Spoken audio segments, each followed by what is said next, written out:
work of the devil, and it shall appear.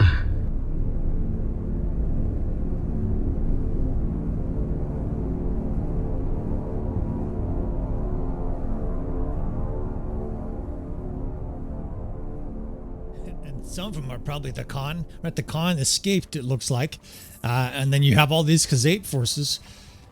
It's, what, 6 days? 5, 6, 7 days since that amazing siege defense. And there's still these deserter units. And these are great, right, for leveling, for upgrading. This really fits a good niche. Let's do this here at the beginning of this episode. Welcome back again, friends, to another episode of Tactical Enlightenment. Our YouTube channel is dedicated to all things Bannerlord related. And we're dedicated to this War Sales DLC expansion pack for Bannerlord. There's mixed reviews coming out. A lot of people are upset about this. And I think it's a very different game for PC players and console, unfortunately. And oh shit, you better square up. Heavy cavalry's coming. Take cover, boys. Oh shit. Nordlings got blasted all over the place, and it's great, right? Heavy cavalry is now beautifully balanced. Those 6, 7 heavy cavalry came in, and they're not uber powerful. They didn't just blow all our units and kill everybody, but they knocked the shit out of some guys. It feels like a real cavalry charge now. You better pay attention to heavy cavalry now, whereas before it was just an absolute, slaughter pen. They would get stopped right on our line there. Now we're throwing javelins here, but long term we plan on using throwing axes. For me, it's going to be a little bit of the first campaign I've ever really played deep with throwing axes, and not just throwing axes, but we're going to specialize in throwing axes, right? It's going to be, we're obviously by the end of this campaign we're going to have a really good feel for how throwing axes are in Bannerlord. And a couple guys have asked and said, how long? Are you going to play a campaign like this? And my assumption would be somewhere around 20, 25, 30 episodes, right? Some of these episodes are going to be Patreon only. Haven't decided yet exactly, but probably 25, 30 episodes. We're not going to conquer the whole map. I never do that. That's not entirely true. I think I did it once, but it's just so tedious and boring. We will play this campaign to what I feel is an obvious stage where we're conquering the world. If that happens, it seems probable. Jesus, this guy won't die. Man, we'll recruit that guy. We want that guy in our army. And it's interesting because there's a lot of Nords in here, right? There's another Nord. So it's interesting. It's like there's deserters also maybe from some of the Nord armies that got defeated in that siege defense. And again, I don't want to give you spoilers about the siege defense, but if you missed it, check out the previous episode. And a few casualties here, right? But more upgrades than deaths. If you're getting twice as many upgrades as death, your army's moving forward. Not to mention, we plunder. There's going to be equipment. We get prisoners. There's plenty of benefits to the deserters. And these Warfangs are an awkward unit. I guess we'll pick up... I'm trying to stay away from shock troops early in this campaign for a simple reason. That's very difficult to keep shock troops alive in the early game when there's archers, cavalry running everywhere, and you have small groups of units. The easiest way to describe it is that shock troops are lethal in a big group, 50, 100, and they're pretty weak when there's 5 of them, 3 of them. They just, they don't have that mass, right? They can't break a cavalry charge. The cavalry come through, stab and kill 3 of them, knock another one to the ground, and the cavalry then ride on. Your guys swing and miss. Your 2 guys that survive swing and miss, and so it doesn't work. It's a little bit like the early game. I have been lamenting how weak cavalry is for a long time in Bannerlord. But early in the campaign, they're dangerous. Now, this is interesting. I want to defend Vladiv Castle, but not against 290, right? We can almost handle that in the open. 290 is not too big a deal here. We're target of opportunity. We're opportunivores for sure at this stage. We're hemorrhaging, Nordlings. That's okay. We've also got some Sturgeon recruits that we're hemorrhaging, and we got a party going on here. Ragenvad is to the south. There's an army chasing us from the west. And Gilsif might be in trouble here. Let's see how this develops. He's definitely vulnerable here. If these Sturgeon forces both attack, we will help. We will help defend Gulsif. Oh shit. Ragenvad looks like he's heading to Vladiv Castle, which we will also help, right? That's definitely a siege defense opportunity. Vladiv Castle has a tiny garrison in it, but we've already mentioned it, I think, in this campaign. It's one of the best castles in the game for defense. I think even with our force, we can make a defense there. I think in some ways it might even be harder than Agilting, because at least Agilting had a decent sized force there. Vladiv Castle has next to nothing. We'll see what this develops. So let's get some recruits. Again, we're going to continue to push over the maximum. I'd like to go 20 or 30 over, because when you break into a city or castle, you lose about 15 or 20% of your troops. So if we're 30 over, obviously what'll happen is we'll lose, and we'll probably lose about 30, and we'll be right back to our normal sized army. Now, the caveat, of course, is that you can get deserters that are not from your weakest troops. However, my testing does show that generally, like 99% of the time, it comes from the bottom of your list, right? Up, down list on your troops. So make sure your the way you're sorting them is by highest tier. That way at the bottom you have your Nordlings and Sturgeon recruits. And I'll bet you money that all your deserters come out of there, right? All of them. I'll bet you guys, 3.5 Bitcoin, right? What would that be? 450,000? That's how confident I am, right? Just put the money on the table, and I'll hold a gun to you, and I'm going to take the money, and then we're not going to do the test. I'm just going to rob you.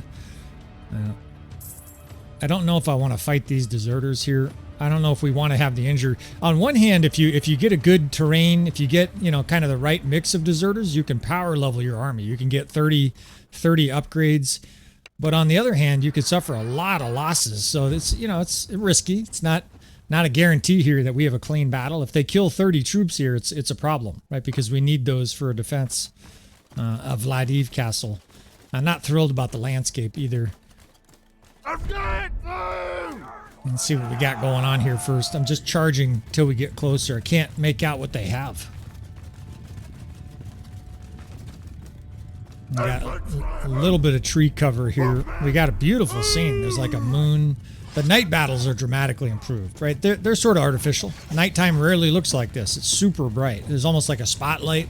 But we're playing a video game, right? If you can't fucking see, and anybody who's staggered out into a moonless night, right, where it's cloudy, you can't see shit, right? You trip over everything. You don't really want to have a battle like that, right? We're trying to have fun here. Quit trying to fuck with our having fun here, nature. All right, well, we've got skirmishers surrounding them, simple C formation here. Nordlings are getting smoked.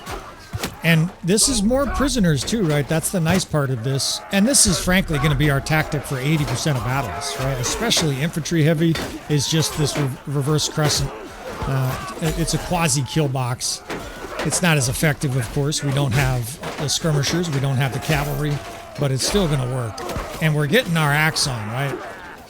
Glaron is starting to become an axe beast. We don't want to lose too much health here either, though, because we're going to have a siege defense. The only way we won't have a siege defense is if another big sturgeon force rolls up. If 500 more roll up, we'll pass. Like we're going to have 100 defenders inside besides us. I don't think you can defend 7-8 to 1. And it's not like our army is maxed out. Maybe when we have 60, 70 Sky Gods chosen and stuff like that, we have 5 Huskarls, though. It's not like we're maxed. So you got to use a little discretion, otherwise you just get captured. But at the same time, I'm willing to risk for you guys, right? Because this is fucking means nothing. This is entertainment. There's some guys that are getting tips, Bannerlord tips, education out of this, but this is 80% entertainment. Let's just have some fun here. Some guys can't play Bannerlord, or it sucks on their console or whatever, and so they want to sort of vicariously follow us. Now, this is optimal, although it might fall before we get there, and there's going to be hardly anybody in here. Well, this is what I mean, risky business, right? We've got 4, 5, 7. Wait. I almost accidentally disbanded all our troops. 77. There's 1 catapult. That's not good. I hope it's a fire catapult. And we got a looter. At least we had an extra looter. Throwing skill starting to level up, and this is the kind of 9.5 learning rate. This is the kind of siege you gain 100 points, right? That's the reason to do this, besides the fact that it should be entertaining. is that we're going to power level our character. We've already done it once in this campaign. It's okay to suicide your character. In other words, sacrifice your army, or at least take big chances, because your character gets so much out of a siege like this that it's worth it, right? And there's at least some chance we win this siege. I think this is a good solid 50-50, 12-25. The AI is going to be a detriment. They're going to get a shot on the walls. These are our 3 divisions. We can't divide our divisions still. We've been having this problem ever since 1.37, I think, or 1.38. One of these 2 last updates really fucked with our ability to divide our units. I don't think it's the RTS mod. Yeah, see, I just can't divide units. So we've got 6 divisions, though. Thank God we don't have 2 divisions, right? I don't even know if this would be possible. Probably wouldn't even, it would be a non-starter, right? If we didn't at least have the ability to have 3 infantry divisions. And it's pretty optimal, right? With 3 infantry divisions, 3 archers, at least we can plug up 2 stairways and a gate, right? I mean, if you're not comfortable with 8 division tactics for siege defense, here's your mix, right? 3 of each. Out of the way here, podlings. It might be my imagination, but it seems like low-level Nords are tiny, and the high-level Lords are behemoths. Could just be my imagination, but especially like the shield biters or whatever, they seem like they're all 6'8". It's like Frederick the Great brought back the grenadiers and went to every single household and said, "Give us your tall sons. I'm not asking. They're coming with." That was the thing during Prussia's rise in the 1700s. Literally, they would go into towns and be like, "Yeah, we're taking all the big guys.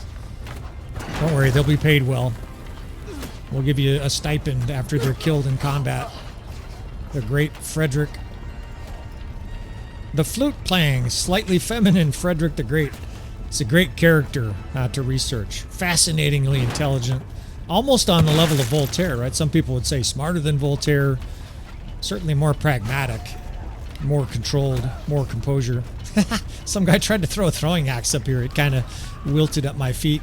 Well, and talk about a jackpot here, right? Not only are we going to be able to flame the guys on the rams, but now you get your throwing game on, right? I can throw all of these into this left side. So we're gaining levels. I bet we gain another level before I'm done throwing these. I should like hold my breath. We'll gain, there's another level. I'm going to gain one more level before I breathe again.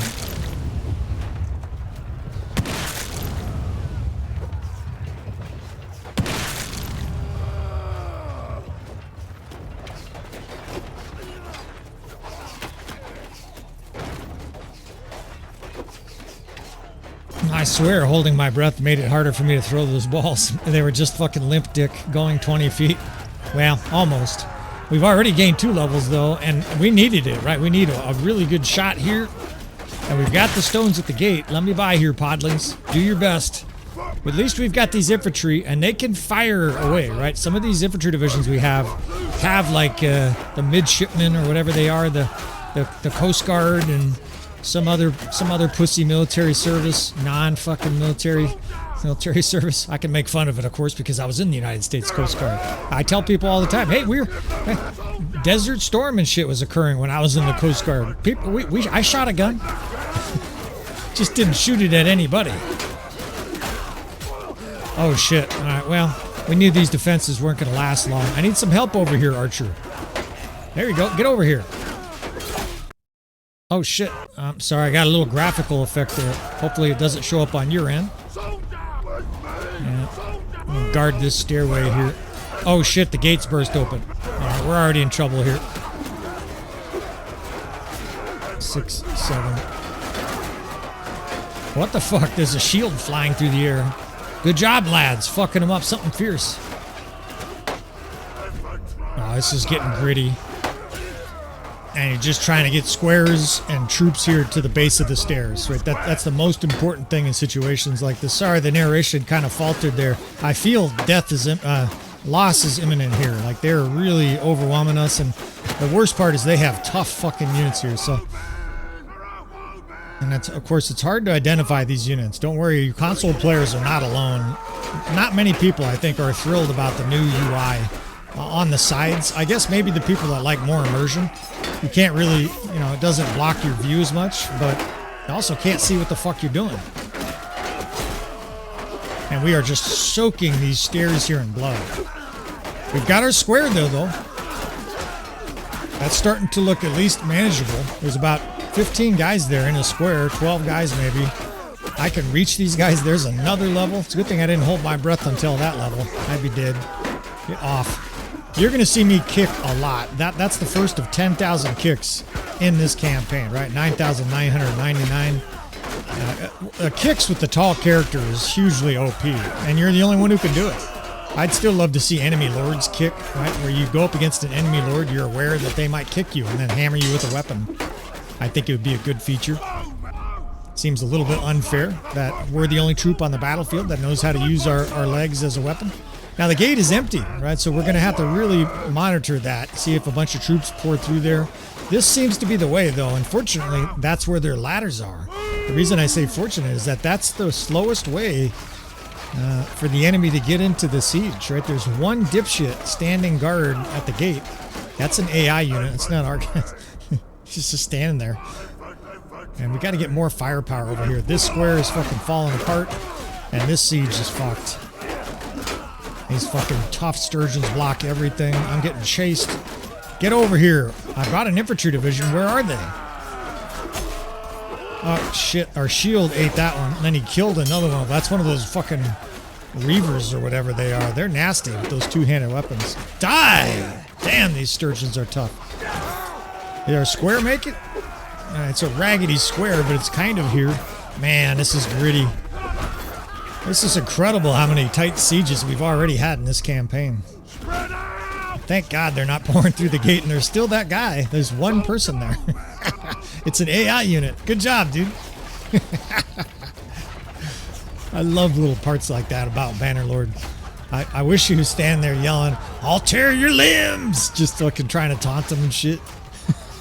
We got a few archers on the walls here. I don't know. That was one of our guys. Why is he on the wall? I don't understand what's happening here. I'm definitely in control of our units. All the action is right here, right? They're piling up on the wall. And it's interesting, right? It's basically doing us a favor here. If they storm through the gate, we would be in trouble here. I just glanced at the power bar, though, and I think we can manage this. Let's pull these guys back in a square right into the range of the archers. On top of that, I can throw some concussion balls on top of over their head. There's still a guy at the gate. Have some of this, you bitches sturgeons. Damn, I whiffed. The veteran shipman and the reaver, right? Those are the sturgeon marines are pretty tough. They're a little awkward. They're another one of those units that's a shock troop with throwing weapons. And we're going to talk about that. I haven't made a guide for that, but just like the Volgiers, of course, fans on the channel have been doing this forever. You've been hearing me say it forever. When you have a Volgier, killed him with a rock. You devil! Get out of here, you bitch ass fucking. Knock this guy off the walls. Oh shit. A little help here. Man, we are down to the felt, but I gotta stay on these guys. Those units that have two-handed weapons, yeah, you definitely tell them to hold fire, right? The exception would be is if they have like 10 throwing axes, like the veteran Falksman, and you know how to use them, right? If you're micromanaging, I think it's fine. And we've got this shit, and what a beautiful fucking siege defense. We can't have 50 troops left, or maybe we have 60. I guess we could have 50. Another beautiful siege defense. Yeah, 54 troops. Man, that was a gritty siege. Killed one of their lords. That was a fucking brutal slugfest there. But that's why you do it, right? 72 losses, 482 kills, 80 influence. So that one battle is worth like 15 grand. We plundered 25 more grand. A whole bunch of more nobles. The Grand Prince, come with us, you absolute dipshit. He's so weak in this game. I mean, he's not a king. He's a prince. Where's the real king? We're going to be the real king of Sturgia. Of course, in the epic Valandian campaign, Ragenbad was displaced by Glaron Heavyhand, right? So these guys, you know, if I'm following the storyline, it's time to do some executing here. We'll see. We'll see, you know, how far down the rabbit hole of mixing these campaigns we're going to do. And if you're wondering what the hell I'm talking about, again, This character was one of the nemesis in the last campaign we just did. He's custom-made character, Glaron Heavyhand. I was able to slap some badass Nord-looking war paint on a guy, give him a huge body, some great weapon skills, and then, of course, he was active in the campaign, running around. We were fighting against him, and now we're sort of creating the prequel on some level to the epic Valandian campaign, right? At least one of the elements of it. Just like Disneyland and Star Wars, they have 75 prequels. Every single character is going to get a 10-part series. You know, the origin of fucking Boba Fett and all of that stuff. We're going to do a little bit of that for our channel here, right? I think it's a really good way to sort of keep guys tied into the various different campaigns. It's not just a meaningless, worthless campaign. Doesn't mean we're going to have advanced cutscenes and do all the stuff we did for the Epic Valandian campaign.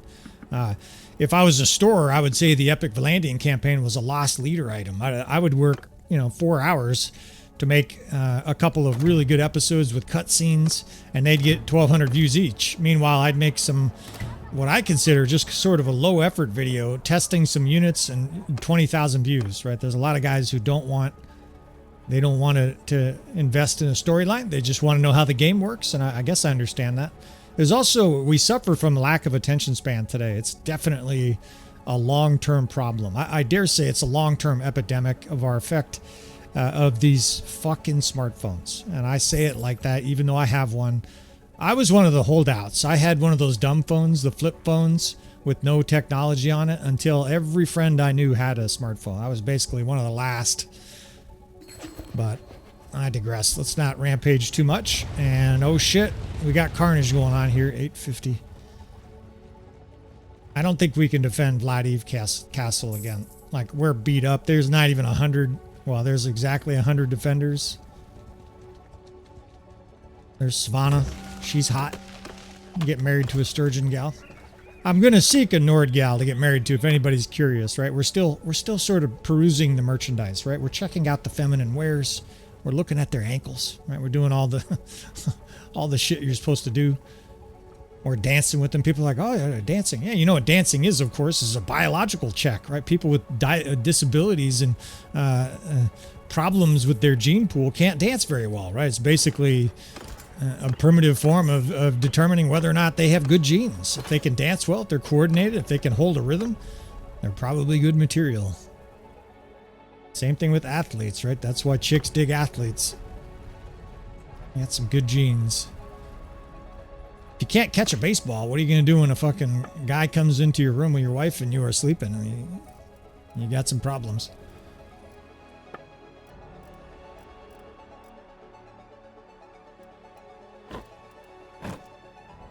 They're consistently having weight problems too.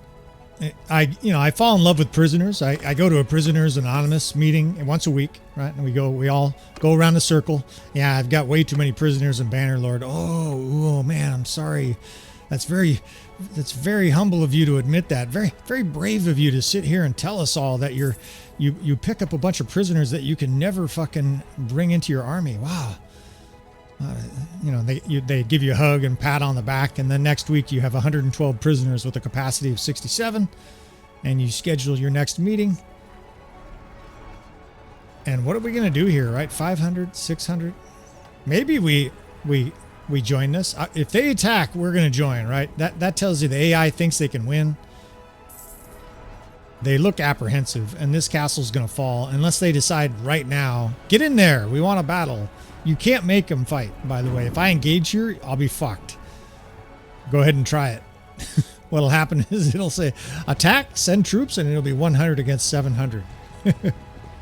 You can't exit for some reason, some battles. I don't know if you guys have experienced that. Right there, for example. It will, oh no. Look at this. This is some horrific AI in action. We've caught you red-handed here, Tailworlds, and ding, ding, ding. Tailworlds, pay attention. Please fix this, right? This guy's literally 100 yards from an army much larger than him, and he's going to get destroyed. Get over here, 76. The old 76ers, we need you. If that 76 guy comes over here, we're definitely defending. And look at some of these units this way. This is one way you can just sort of glance. It's hard to tell what your allies have. God, Nord warriors. All right. Some good troops there. Berserker. Sky God chosen. All right. This is basically scouting. I'm trying to decide whether or not I want to put my dick in the car door and take the chance that it gets slammed in there by bad AI. 590, 116. We're in pretty good shape. I wish we had 135. I wish we had a few more high-level troops. This is going to be a tight battle. 5. They're coming in slow. I wish it wasn't nighttime, too. If I don't help, though, we're going to leave. I don't want to have them order me around on the battlefield. They're definitely not going to... I'm not going to be part of the battle. We wait for a little bit of daylight. 366. Let's see what this looks like. We're probably fucked. Nah, we got a shot. It's like 50-50. All right, let's do this shit. Let's fucking sit up straight. Take a deep breath. Battles with allies are always a question mark, right? What are they going to do? And then, you know, are they going to form a dreadful formation? Are they going to charge in a entrenched position? In this situation, what we're hoping is that they form that circle defense, or you know, archers up high with infantry below, where we can flank and provide cover support. We're getting, this is all the stuff from the siege. I forgot about it all. These are all the perks, right? We gained heaps of perks, and look at the focus points. It's so beautiful. It's basically wildly OP. And if they nerf it, I apologize, because we've been talking about how OP it is. There's like a nervous song playing on the soundtrack. It sounds like the clock is ticking down on us here, and they're chucking us right in. Okay. 173, 115. Our allies have a good force, but we are outnumbered. The power bar is razor close, and I like it, right? We're taking a defensive line here. And the enemy's mostly infantry. I actually wish they were mostly archers. I think we would do better against mostly archers.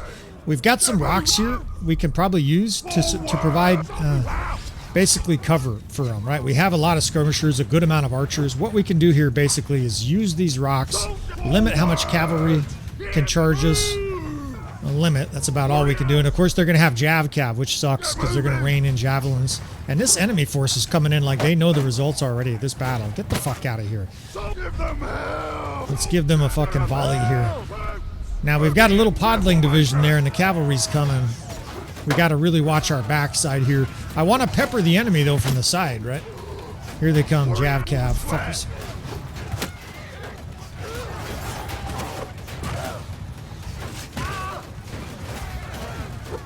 We need a longer axe. This axe is really small for cavalry. All right, first there. God, there's some bad death spam. I wonder if the sturgeons, or if the Norse forces here are just playing defensive or what. They are getting melted. The sturgeons just came up. Get the fuck off me. Of course, it's always the sturgeon warrior that blocks everything, right? These guys, I swear they're much better defensive units than legionary. We flanked this shit, right? Our forces are getting melted here. We've got to get aggressive. If we don't do something soon, we're going to just get throttled here. You little sturgeon warrior bitches. I'm going to kick you guys to death. You keep holding that shield up, you dipshit. See you in hell, he says. We're going to have to get bloody this battle. Oh, shit. And as soon as I said that, I got smoked in the head.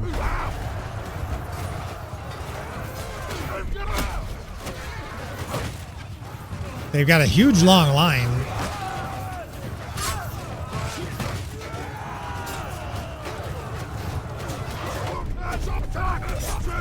I'm just going to have to make hay here. I'm worried about their archers moving up too. God, these fucking sturgeons block everything still. Fuck these guys. And if he doesn't block with the shield, then he parries.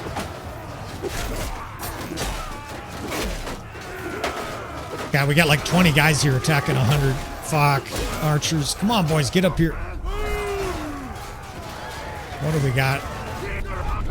Don't have very many archers left to support. The sturgeons are just eating a hole through the donut of Nords. Fuck. Fight, man! Fucking sturgeon warriors.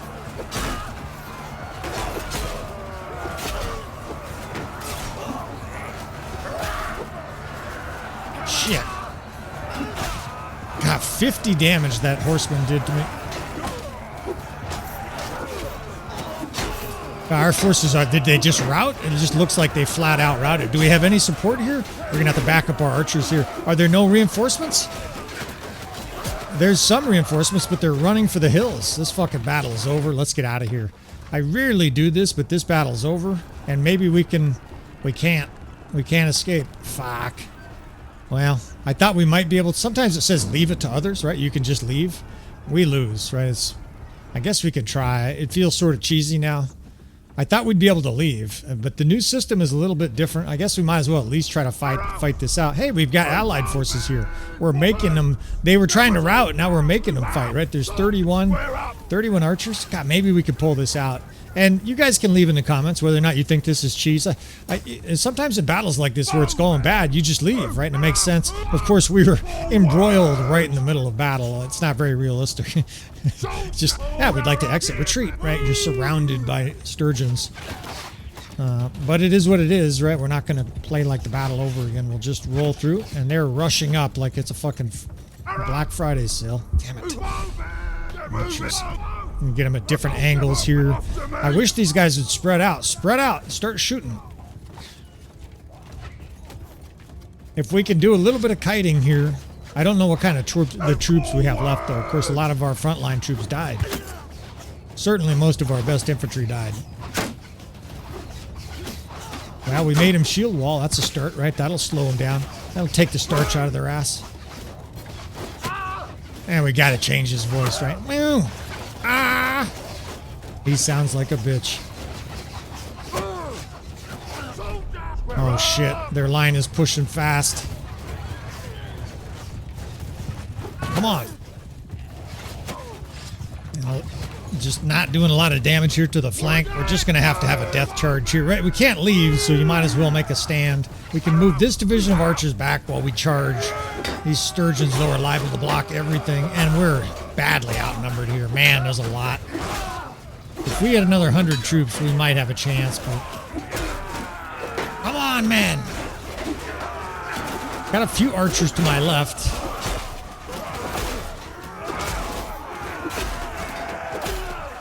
Our other archer division got fucking ripped up by infantry. We've got archers on the far side, but is that their lord? Fucker. And we kind of went down meekly.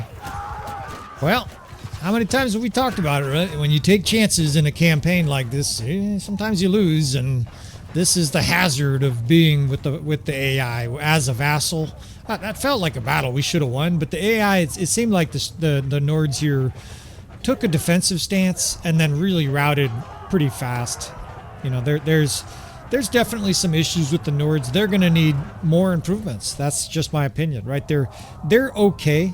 They're not terrible anymore, but they're not good enough. The fact that they're going to lose AI battles, so on the campaign map, they're going to consistently lose. You add it all together, and if I sound like a salty, whiny bitch, well... You know, I did just take a nice Epsom salt bath. I don't know. Drink some wine. We captured. It's never fun, right? We're gonna accept this offer here, and we're just out of here. We'll spend a few minutes reloading some troops here. But I'm gonna go complain to my wife, right? I'm gonna go fucking go on to Reddit and complain about some shit. We'll be back, friends. I appreciate you watching this campaign. Please subscribe if you want to see more. Thanks again for watching, friends, and I will see you next time. Fucking bitch-ass looters.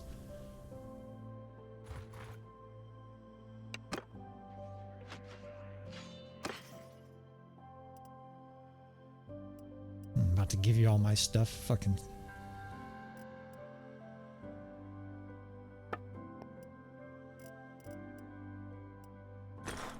My wife and I give food to the homeless shelter. Leave us alone.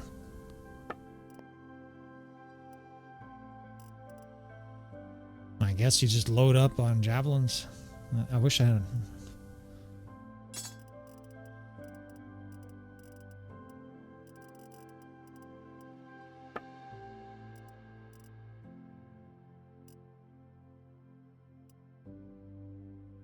Makes the most sense. 39%. Okay.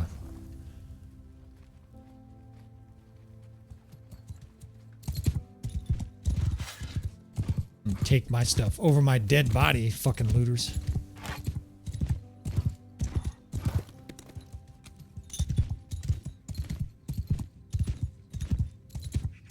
some of this, you bitches. You know what? I think I'm still recording. I don't know if I hit... well, we'll just talk. I don't know if I hit the stop recording button. So, we got ambushed by looters here. I don't know. Maybe I'll just cut this out. But I'm not about to just let these guys carry off all my loot and shit like that. I know they're looters, but these guys better fucking bring more next time. I got some javelins here. I got a spear. This is probably the only time we're going to ride a horse this whole campaign. And honestly, I thought I was doing this behind the scenes just because I didn't want to get captured by 12 looters. So we're sort of cheesing here.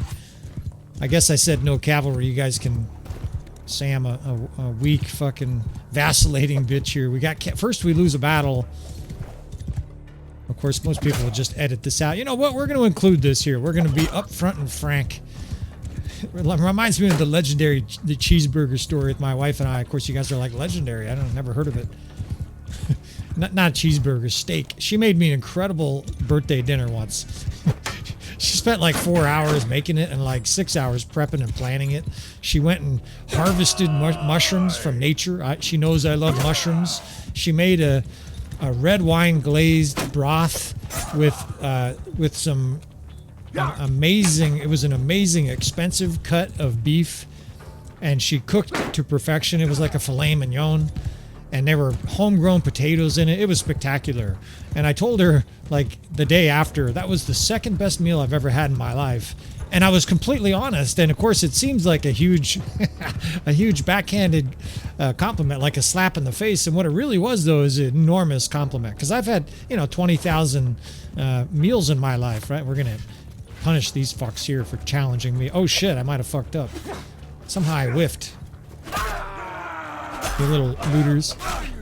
I've had, 30,000 meals in my life, and we had just a year before gone to an award-winning and internationally renowned chef where we had an amazing steak. So I thought it was a compliment. Anyways, I'm not sure if I'm recording all that shit or if I just talked into my mic. I'll see you friends next time.